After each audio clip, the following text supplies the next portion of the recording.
Okay, so what we want to review today is how to label number lines with fractions and decimals.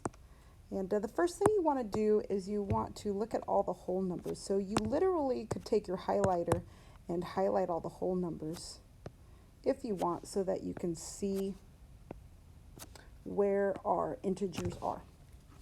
The next thing you want to do is you want to determine how many spaces are in between these numbers. So for instance, between 0 and 1, I want to count how many spaces there are. Okay, so between 0 and positive 1, there's 1 space, 2 spaces, 3, and 4. Okay, so this is what we would call 4 intervals.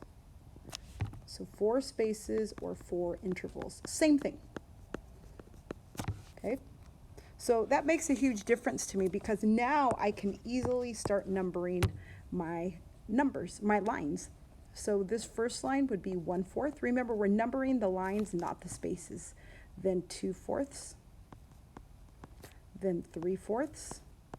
And if you have a whole number 1, you could also call it a 4/4. Okay, so now that we have our spaces numbered, we could do the same exact thing, but on the opposite side. We can say negative 1/4, negative 2/4, negative 3/4, and the last one you could say negative 4/4, or negative 1. So you notice how we go in numerical order, 1, 2, 3. This bottom number tells us how many intervals we have, or spaces between the lines. Okay, it doesn't tell us how many lines, but how many intervals or how many spaces we have.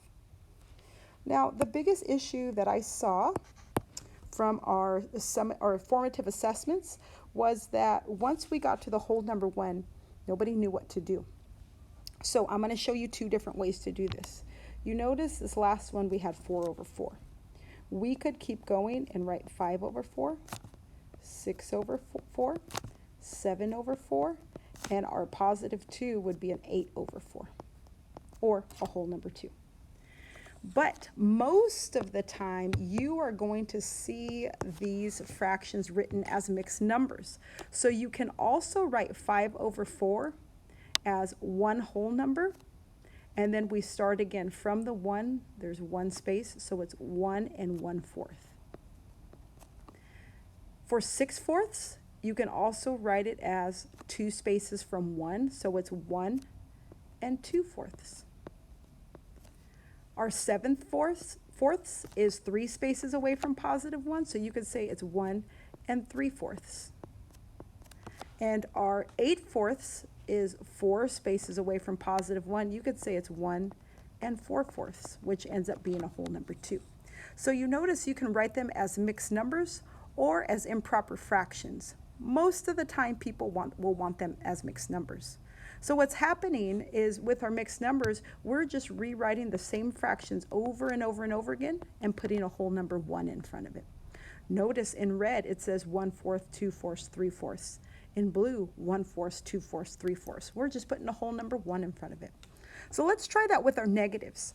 So with over here, right after negative 1, we could say this is negative 1, and then again we're going to start with a 1/4. And then this is negative 1, and we're going to go 2/4. And again, this is negative 1, and we're going to go 3/4. So we're going to repeat the same pattern, 1/4, 2/4, 3/4. We just have a whole number in front of it.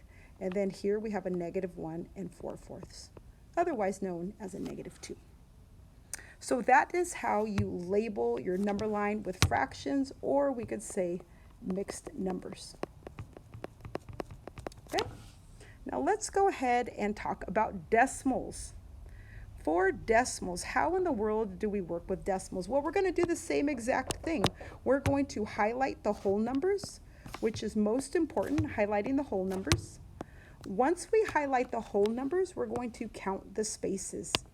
So we can go between any 2 whole numbers. So here we have, let me use a highlighter. We have 1 space, 2 space, 3 spaces, 4 spaces. So for every whole number, between every whole number, we have an interval of 4. So we have 4 intervals. It's the same exact number line that you saw above. The only difference is we're going to work with decimals. So the hardest part for most people is trying to figure out, well, how do I figure out what decimal to put there?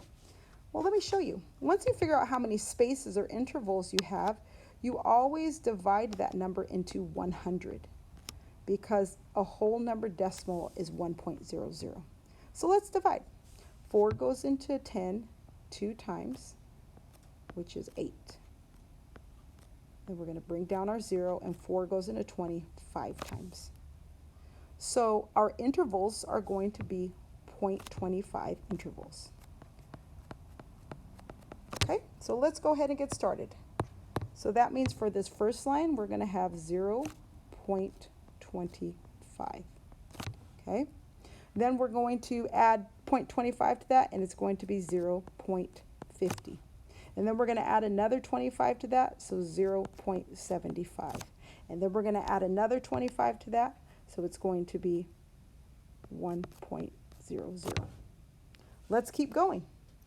If we kept going after our whole number 1, so here's our whole number 1, we can say this is, again, we're going to do the same pattern. We have a whole number 1 and then 0.25 again. A whole number 1 and 0.50 again. A whole number 1 and 0.75 again. A whole number 1, or actually this time it becomes a whole number 2. Let's go to the negative side.